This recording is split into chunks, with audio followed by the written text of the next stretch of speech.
Hello all, this is Dr. T.P. Lakshmi working as an assistant professor in the Department of Computer Science and Engineering.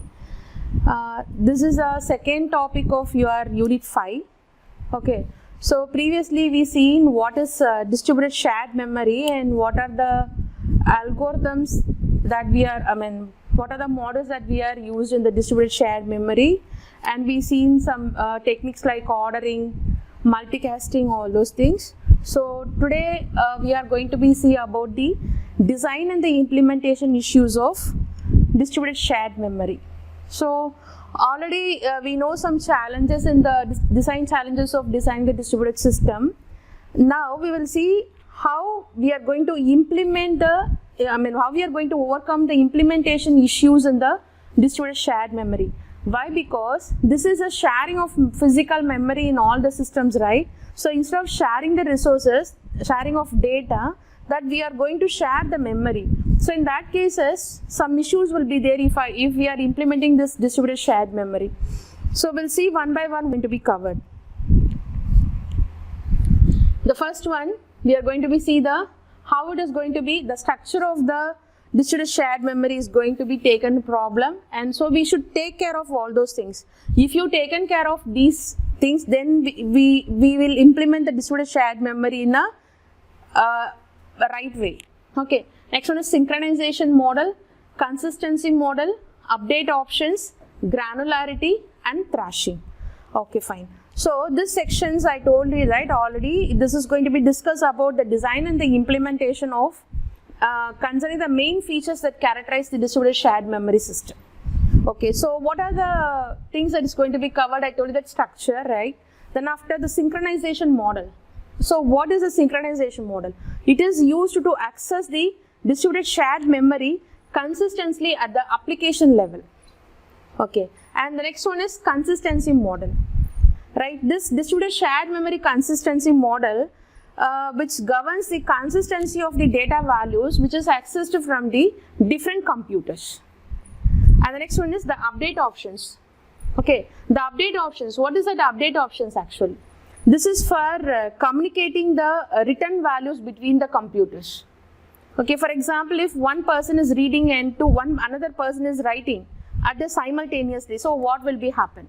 Or what will be the updation problems will occur? Okay, so that things we'll see in the update problem. Next one is granularity. Granularity is nothing but of sharing a distributed shared memory implementation. This is telling about the sharing in a distributed shared memory implementation. Next one is thrashing. This will be tell about the false sharing. Okay, I'll explain this one one by one. We'll see in a brief. First one is structure. Okay, what is the structure? See the structure.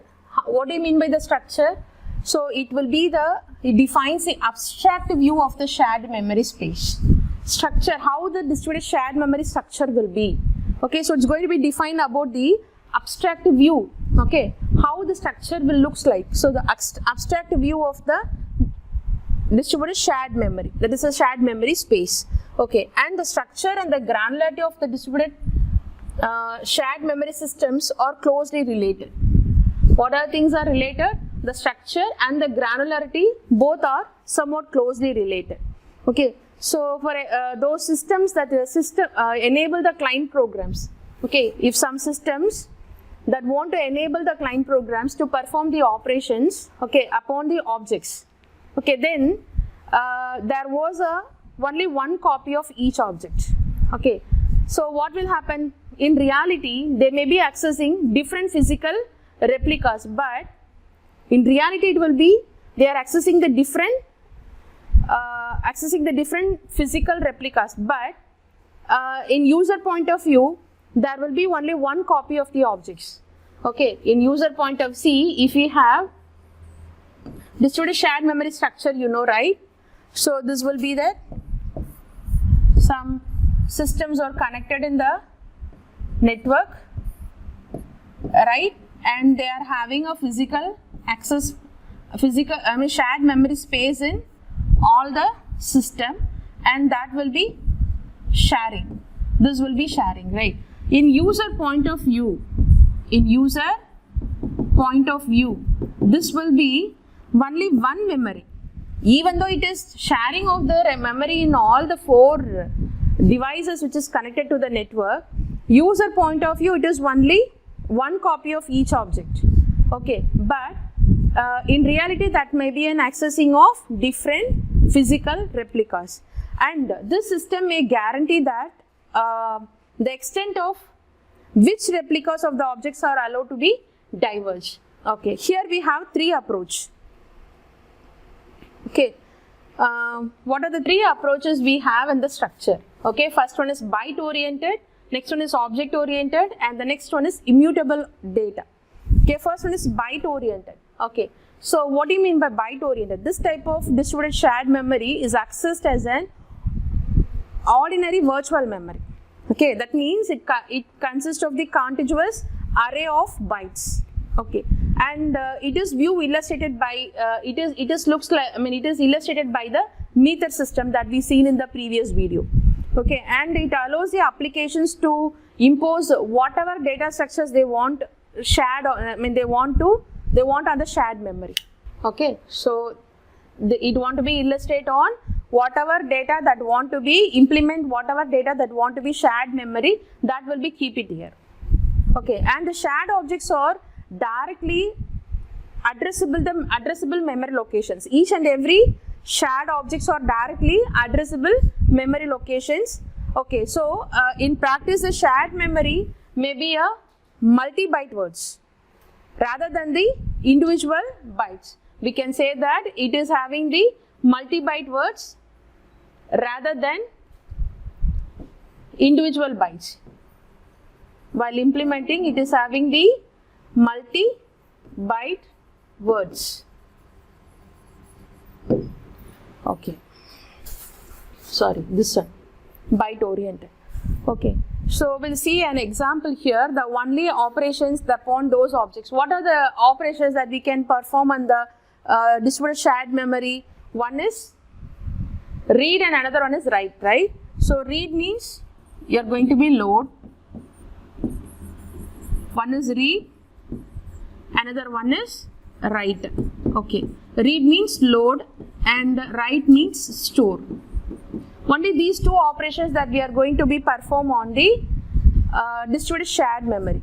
If, for example, if you take, if x and y are the 2 memory locations, okay, then we denote the instances of these operations like a follows. For example, if we have Rx of a, this is a read operation.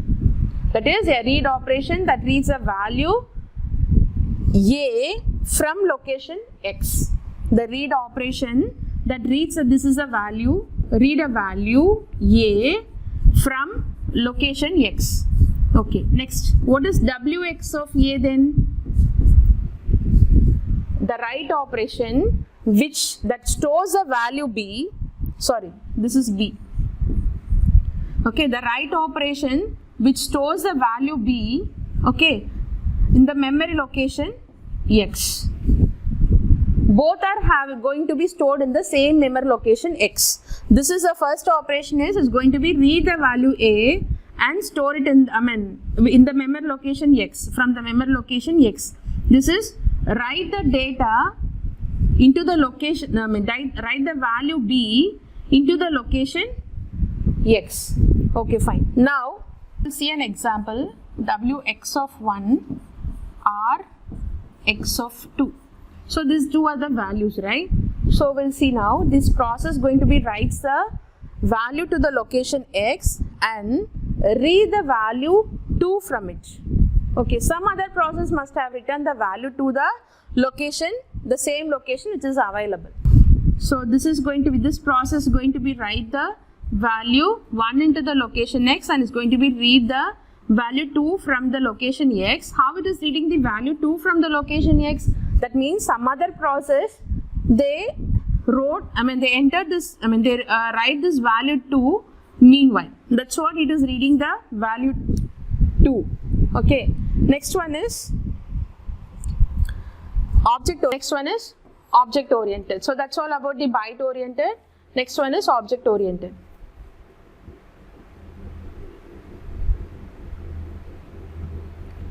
Okay, next one is byte oriented. That's all about the next one is object oriented. That's all about the byte oriented. What do you mean by object oriented?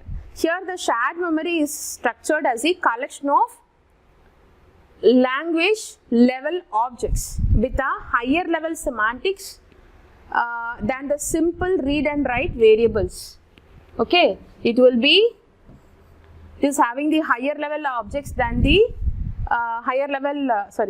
it consists of the language level objects with a higher level semantics than the read and write variables, such as we can say that stack and the dictionaries, such as stack and dictionaries, right. Then the content of the shared memory which is present in the object oriented are changed only by the invocation upon those objects and never by direct access to their member variables. Like we seen that remote method invocation, right? The same thing here. Only by invoking the remote, it will be accessing the variables which is present in the object oriented. It couldn't directly access it never by direct access to their member variables which is present here. Okay, and the advantage of using this one is the viewing the memory in this way is the object semantics, okay, that can be utilized when enforcing the consistency. And it is also a collection of shared objects and automatically the serializes operations upon any given object which is present in this object oriented approach. Okay, the next one is immutable data. Okay, here the distributed shared memory is viewed, okay, is a collection of immutable data. Here the distributed shared memory is viewed in the view of immutable data items that can read, add to and remove from. What are the operations we have here? Can read. Okay, next one is add to and remove. Add to in the sense we can say it is write. Okay, read, add to, that we can say it as a write, and then after remove. Okay, here one example is there, that is a Linda type systems. It provides that is an example of this immutable data. Linda type systems. This is an example of the immutable data approach. So this provides the programmer with a collection of tuples. This provides the programmers with a collection of tuples. We can call it as a tuple space. Tuple space. Collection of tuples called as an tuple space, and this tuple consists of the sequence of one or more typed data fields. Okay. For example, if you take some name, fired or fried or anything, and number. One or more tuple values it has, and then after name, value. Okay, like this it consists of more number of data fields, more types of data fields. Any combination of the types of tuples may exist in the same tuple space. Okay, for example, see I told you, right, name and the year. Okay, you can say that some number, roll number, and what is that? The name of the person. Okay, and the aggregate. For example, 9.8. So aggregate. So like this, any combination of the types of tuples that may exist in the same tuple space. So we couldn't say, see here we have only 2 field, and here it is again it is coming into the 3 field. So there is no problem in that. That is the advantage of using the tuple space. And if you want to process any shared data by accessing the same tuple space, okay, what will happen? The place tuples in the tuple space using the write operation and the read or extract them from the tuple space using the read or the take operation. So we are having 2 operations here. One is read operation, and another one is write operation. In that read operation, it is having the another combination read and take operation also.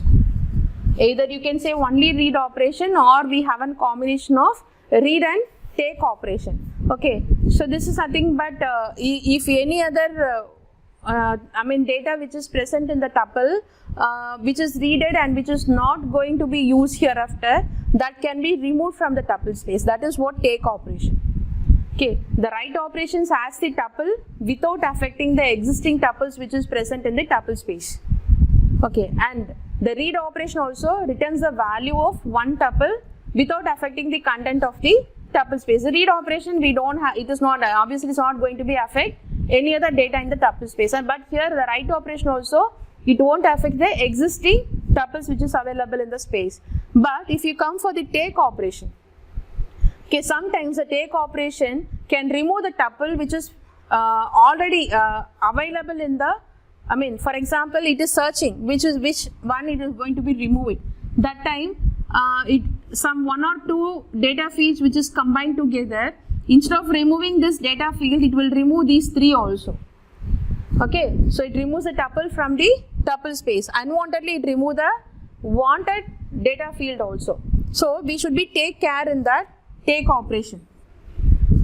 So when reading or writing, so writing we don't have a problem, but if you want to do this read or taking, okay, what will happen, that should be when a reading or taking a tuple from the tuple space, process provides the tuple specification and the tuple space returns any tuple that matches that specification. Okay, only, so it should wait until only the match is found which is going to be take away from that. Until that it should wait.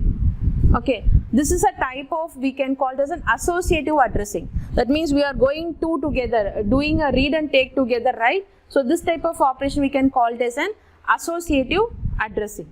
Okay.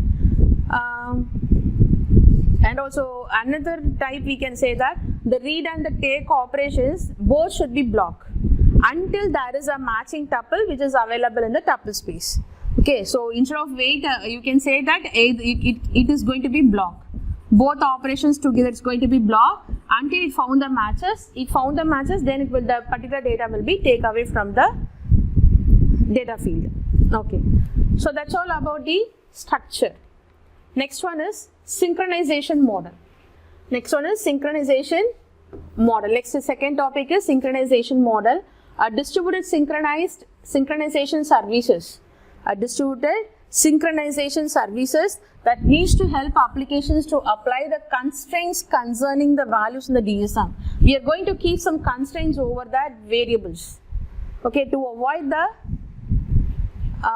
the issues which is arising here while implementing, we need to fix some constraints over that. Okay, so many applications apply the constraint concerning the values which is stored in the shared memory. While storing itself, it is going to be keep a constraint over that. This is a true application based on distributed shared memory. As it is written on the shared memory multiprocessors, it needs to be taken care of the constraints. Okay, here we seen one example, right? That is, two processes share A and B variables. Two processes that is going to be share the A and B variables. Okay, that means if A and B are the two variables that is stored in the distributed shared memory, then the constraint what the constraint here is, A is equal to B. Both the values A and B, A is equal to B always. Both the values should be same always. Okay, initially A and B are 0. Initially A and B values are 0. While incrementing A, what will the A value now? A is equal to 1, B equal to 1. Okay, that means, see, while reading a data or writing the data into that, both the A and B value should satisfy this constraint that both should be the same value. A is equal to B. Okay, so the previous example we seen, right? That is, writing x of 1 and reading x of 2. What it means? Okay, it is writing the value 1 but reading the value 2. That is some other process wrote this value into the address space x. Okay, so this should not happen. That means while writing or reading, both the value of A and B should be equal.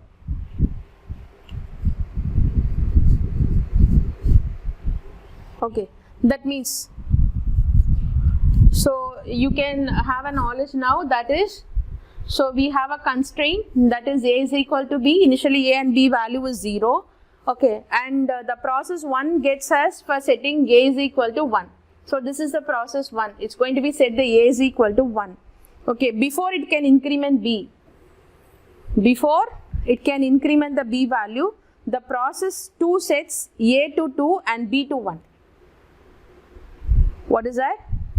Suppose A and B are initially 0 and that process 1 is going to be set A is equal to 1. Okay, before it incrementing the B value, now still it is B is equal to 0 only. Before incrementing the B value, the process 2 sets A is equal to 2. And now what is the B value now? B equal to 1. This is one constraint. So what will be happen here? The constraint will be broken. This will be broken. So that is, the constraint is not satisfying, right? So this is broken. So the solution to make this code fragment is into the critical section. So we need to give the solution that is a critical section. That means only one process can ensure that may execute it at a time. Okay, only one process may enter into the critical section and execute only one at a time. Okay. So this is the use of the distributed shared memory. A distributed synchronization service needs to be provided, which includes a familiar constructs such as locks and the semaphores. Also, even when the distributed shared memory is structured and the set of objects it is there, the implementer of the objects have to be concerned with the synchronization. Okay, but the implementation takes the advantage of the application level synchronization. Why? Because to reduce the amount of update transmission, it should be, the implementation should be at the application level synchronization to reduce the amount of update transmission, and also it includes the synchronization as an integrated component. Okay, the next one is consistency model. This is a third topic in the implementation issues. So this is a third topic in the implementation issue, that is a consistency model. It varies, it is different from the synchronization model. It is opposite to the synchronization model, and it may vary from the application to application. The consistency model may vary from the application to application, and it basically refers to the degree of consistency that has to be maintained for the shared memory data. Okay, degree of consistency has to be maintained for the shared memory data, and is defined the set of rules that applications must obey that. It will always use to define the set of rules, and that we see in the previous one a constraint. Same here also, it's going to be defined some set of rules, and whatever application that they are going to be use this one, they should obey the rules. And if they want the distributed shared memory systems to provide the degree of consistency, then it should be guaranteed by the consistency model. And if a system support the stronger consistency model than the weaker consistency model, it supports the stronger consistency model than the weaker consistency model. Why? Because it automatically supported the converse. It automatically support the converse, doing the consistency, right?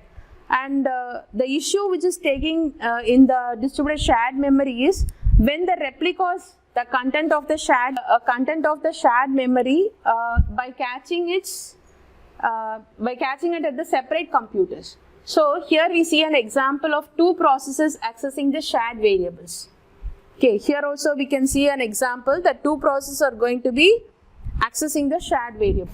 Okay, so we'll see that which are initialized to, previously which are initialized to 0, and the process 2 increments A and B.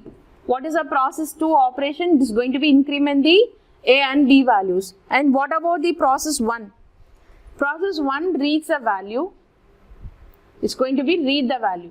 Okay, process 2 is going to be increment the value, increment the variables of A and 1. So process 1 is going to be read the value of B and A into the local variables BR and AR. That means it reads the B value and stored in BR, local variable of this process 1, and read the value A, and that will be stored in the local variable AR. Okay, that should be in the order. Okay, and here we have an constraint here. What is the constraint actually? Here, if AR is greater than or equal to BR, okay, then only it will be print OK. When it will be print OK? Only the AR is greater than or equal to BR. So initially I told you that A is equal to 0, B equal to 0. Initially both the values are 0. Okay. Now, what are the possibilities that this process 1 is going to be print, the condition is going to be satisfied? Either A is equal to 0 or B equal to 0, A equal to 1 or B equal to 0, A equal to 1, B equal to 1. Right? So these three possibilities only, it will be print 1. Okay. That means that the process 2 execution, either AR is equal to 0, BR equal to 0, AR equal to 1, BR is equal to 0, AR equal to 1, BR equal to 1. In other words, the condition AR is greater than or equal to BR should always be satisfied, and the process 1 should print the OK. The process 1 should print the OK. So after that, what will be happen? See, for example, after that you can say that A is equal to 2, B equal to 1. Then after, both are 2. So these are the conditions it will work. But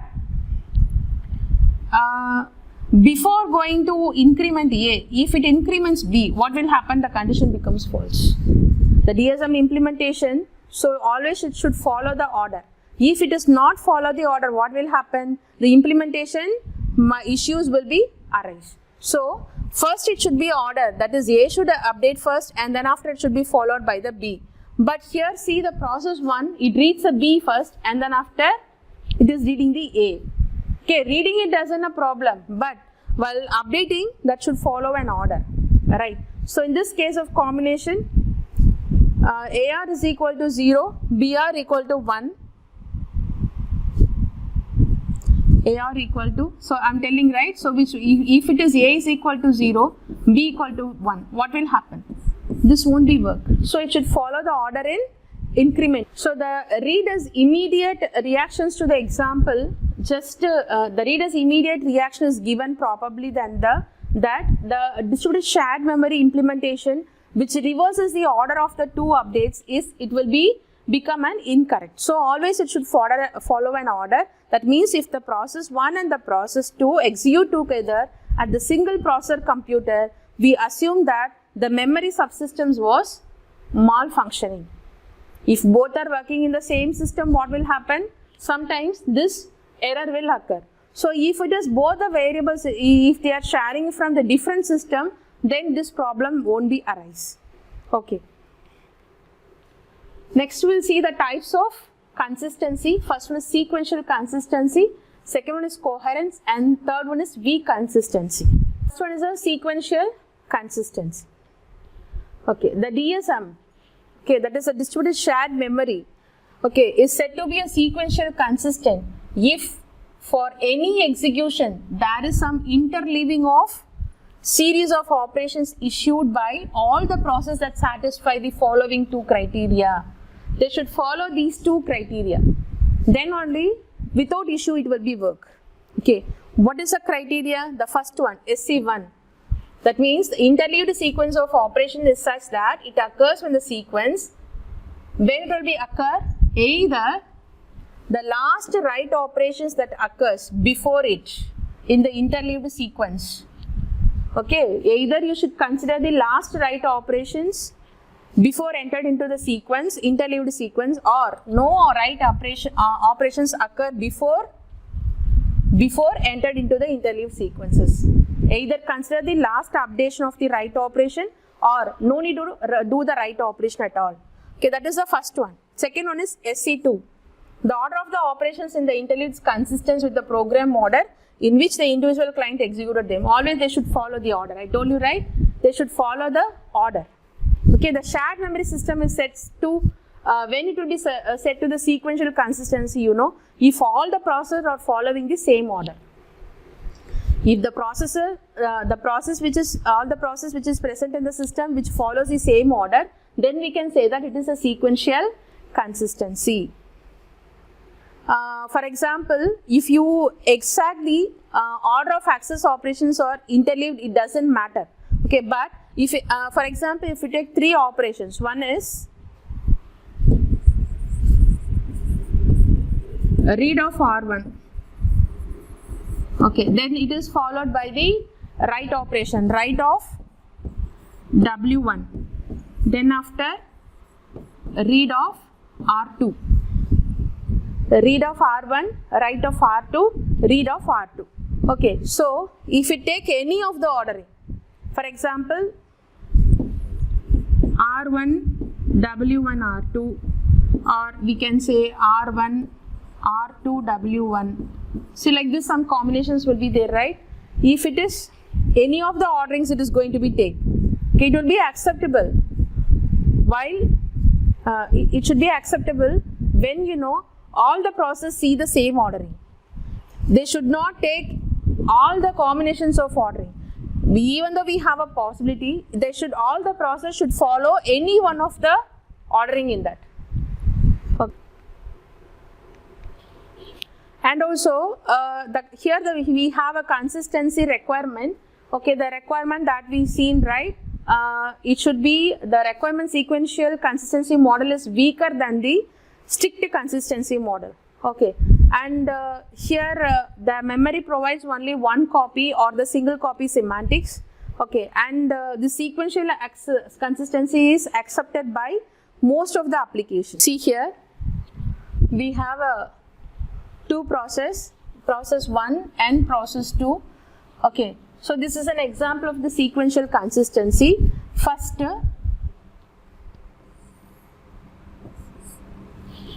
it read the B value. It reads the B value.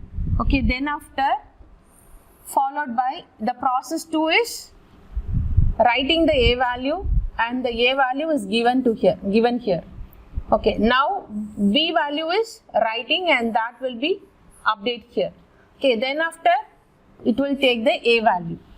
Okay, for example, if you take A equal to 0, B equal to 0 initially. Right, the condition is AR is greater than or equal to BR.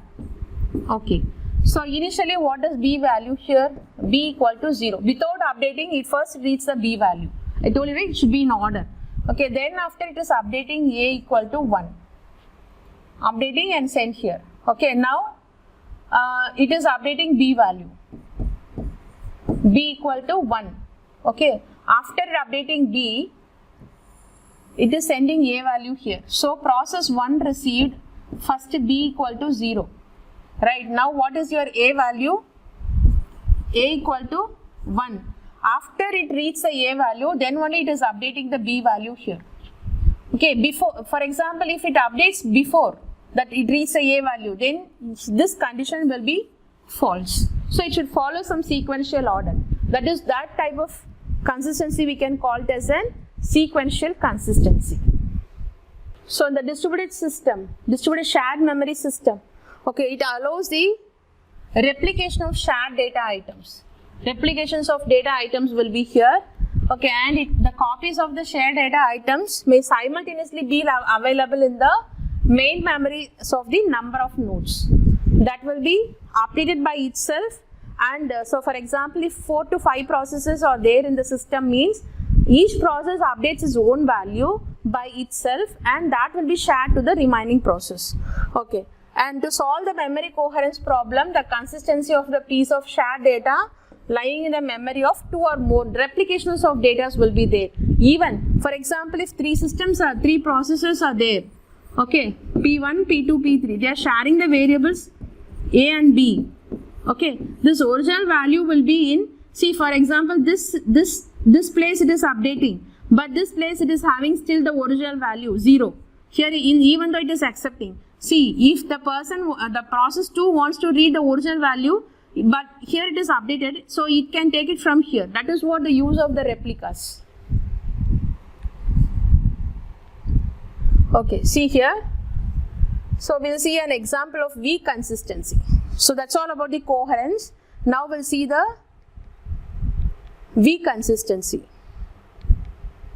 Right? So weak consistency means an ordering means that it won't be any problem, but if it go for the invalid, that is ordering is changing, means it will be comes into the weak consistency.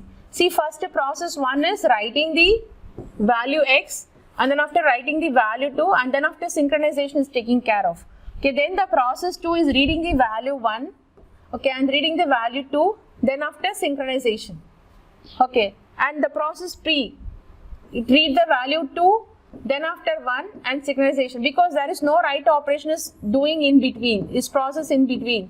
Both are going to take the same value from here. So here there will not be any problem, but will coming for invalid ordering. So first is synchronization, then after it is reading the value 1, then the problem will occur. So this type of things we can call it as a weak consistency. Coming to this one, this model exploits the knowledge of synchronization operations in order to relax the memory consistency while appearing to the programmer to implement the sequential consistency. It should be in the order. If it change the order in the sequential consistency, then it will be fall into the weak consistency. One is write updates. Write updates. Next topic is what? Write updates. So we have an update option using the distributed shared memory, using the write updates. Okay. See this diagram. Here the two main implementation choices have been devised for propagating the updates made by one process to the another process. One is an write update and another one is write invalidate. What are the two cases? One is write update. Two things we need to be take care of, and then our next one is write invalidate. So these two things should be taken care of. Process 1, this is process 2 and this is process 3. Okay, here A value is equal to 7 and B value is equal to 7. So what is the condition here? If B is equal to 8, then only it will be print after. Okay, if A is equal to 7, then it will be increment the B value. Okay, then here if B is equal to A, then it should be print before. So there will be constraint in all the three processes. Right. First, this A is equal to 7. This value will be updated, sent to both the process. So this is the first one. The process P1 is sending the A and B values to two processes. Right. Then after after it reads, so what is the A value now? Now A is equal to 7. If A is equal to 7, then only the B value will be incremented, right? So after it takes the A value, it taken and A is equal to 7, so it is incremented. Okay, after it is incremented, again that updation will be sent to the remaining two processes. Okay, whatever it is updating, the individual process updating, that information will be passed to the remaining process in the system. Okay, now comes here, if B is equal to 8, once it receives the incrementation of the B value, that is 7 to 8, then this will be print as an after. This will be print. Okay, and when this will be work, both the values B and A should be equal. Okay, see here, before reading the updates of B value, okay, it is taken the B and B value, obviously both are 7 only. It is coming from the first one. So 7 is equal to 7, so it will be print before. Okay, after only it is getting the updation of B. So they should follow some timings, right? So this is nothing but the write updates. Okay, what do you mean by write invalidate then? Multiple reader will be there, single writer will be there. That is what? So that is nothing but an write invalidate. Okay, write invalidate is nothing but multiple reader and single writer.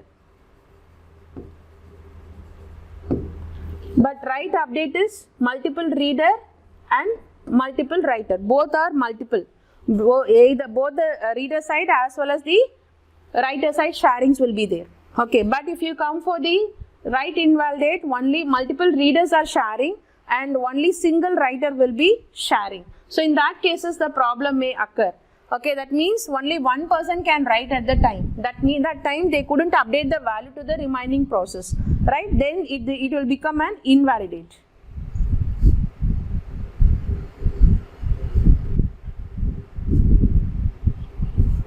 Granularity. Okay, next topic is granularity. It is nothing but it refers to the block size of the distributed shared memory. Okay, here the units of sharing and units of data transformations, it should be depends upon the network block. It should be depends upon the block size.